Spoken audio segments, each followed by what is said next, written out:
1960s America, a nation in chaos, war, protests, fear. But nothing, absolutely nothing, would haunt its people like what was about to happen in California. He appeared out of nowhere.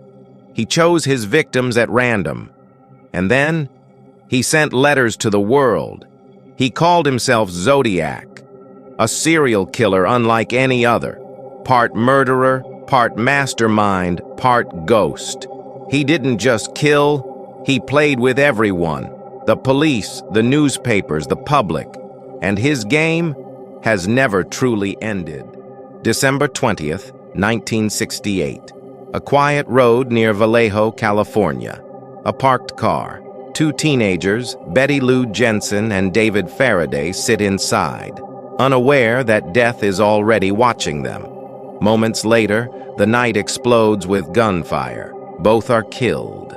No clues, no witnesses. Police call it a random shooting, but Zodiac calls it the beginning.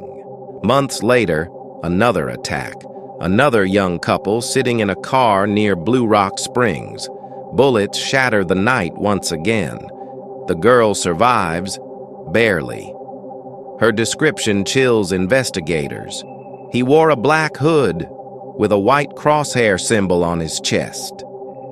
The world was no longer dealing with a faceless killer. This was someone creating a persona, a symbol that would soon terrify an entire country. A few weeks later, 3 California newspapers received mysterious letters. Each one begins with a chilling declaration.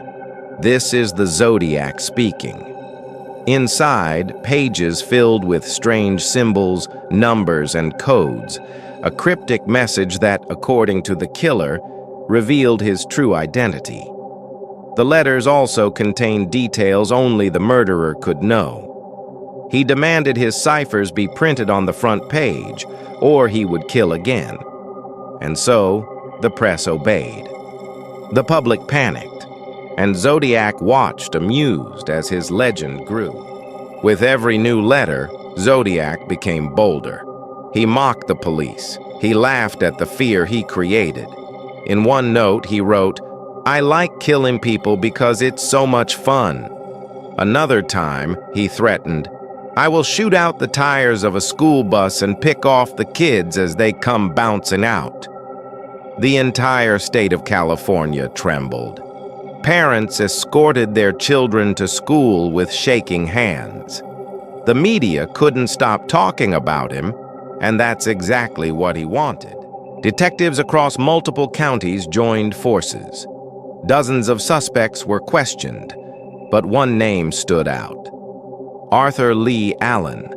He owned weapons matching the crimes. He wore a Zodiac-style watch. He even spoke about killing couples.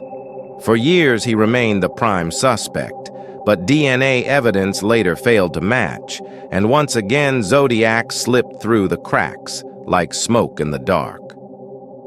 Zodiac's most famous cipher, the 340-character code, remained unsolved for more than half a century.